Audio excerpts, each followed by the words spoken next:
বলেছে? আমার বিয়ের ব্যাপারে তোমাকে ভাবতে কে বলেছে? তুমি বাপ, নিজের মেয়ের সাথে বিয়ে দেবো বলে টাকা নিয়ে তুমি সেই টাকাতে মদ খাচ্ছ। কি হয়েছে আমাকে বল। রাজু আমাকে রোজ ডিস্টার্ব করে। আজ আবার বলছে আব্বা ওর সঙ্গে বিয়ে দেবো বলে টাকা নিয়েছে, সেই টাকা দিয়ে রোজ মদ খায়। আমি তোমাকে কতবার বলেছি যে আমার বিয়ে নিয়ে তোমাকে ভাবতে হবে না, আমার কপালে যদি বিয়ে না থাকে তাহলে আমি বিয়ে করবো না, কিন্তু তোমার মতো বাপকে আমার বিয়ে নিয়ে ভাবতে হবে না। তুমি একটা কথা কান খুলে শুনি রাখো, তুমি আমার মেয়েদের ব্যাপারে রাগ করলে না, তাহলে তোমাকে কবে ভাতের সাথে মিষ্টি মেয়ে দেবো। তোমার মতো স্বামী না থাকলে চলবে। চুপ কর, কাঁদিসনি।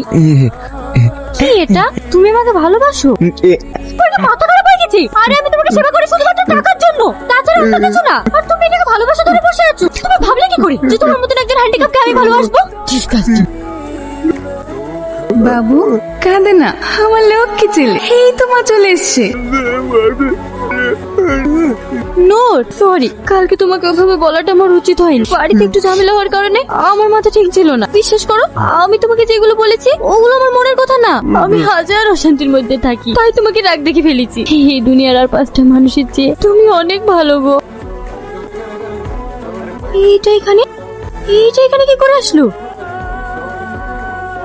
এই পেশেন্টটা সালমোনেলোসিস রোগে আক্রান্ত। পেশেন্টকে দেখে কিছু বুঝতে পারছো? একে স্লো পয়জন করা হয়েছে। দিনের পর দিন ওর শরীরে ব্যাকটেরিয়া প্রবেশ করানোর কারণে ও আজ বিকলম্ব হয়ে গেছে। স্যার, এটা কিভাবে সম্ভব? হয়তো ওর ফ্যামিলিরই কেউ এটা করেছে। তার মানে নূরের এই অবস্থার জন্য ও ফ্যামিলির লোকে দেয়, ওরাই ওকে মারতে চায়। কিন্তু কেন? এবার যে কাজ দিয়েছিলাম সেই কাজের খবর বল। ভাই, তুমি যেভাবে বলেছিলা আমরা তো সেভাবেই করছি। ওই ছেলেটা যে দিনের পর দিন সুস্থ হয়ে উঠছে সেদিকে কি তোদের কোনো খেয়াল আছে? ও যদি সুস্থ হয়ে ওঠে তাহলে আমার 2000 কোটি টাকা হাতছাড়া হয়ে যাবে। আমি তো ওকে মেরে দিতে চাই, কিন্তু তোমার জন্য মারতে পারি না। তার উপরে আব্বা কোর্টে কি উইল করে গেছে, ও মরে গেলে নাকি আমরা কিছুই পাবো না। সুমিতা, তুই ওকে চুপ করতে বল। ও কি বলছে নিজেই জানে না। ভাই, আমাকে কি করতে হবে বলো, আমি সব করবো। নূরের সুস্থতার পেছনে প্রধান হাতই হচ্ছে ওই মেয়েটা। ওই মেয়েটা যদি জানতে পারে ও 2000 কোটি টাকার মালিক, তাহলে ওই মেয়েটা ওর কোনোদিনই সাথ ছাড়বে না। তার থেকে ওই মেয়েটাকে বলে দে কাল থেকে আর ওকে কাজে আসতে হবে। আমি ডাক্তারকে বলে দিচ্ছি ওকে ইঞ্জেকশন দিয়ে যেন প্যারালাইজড করে ফেলে রাখে।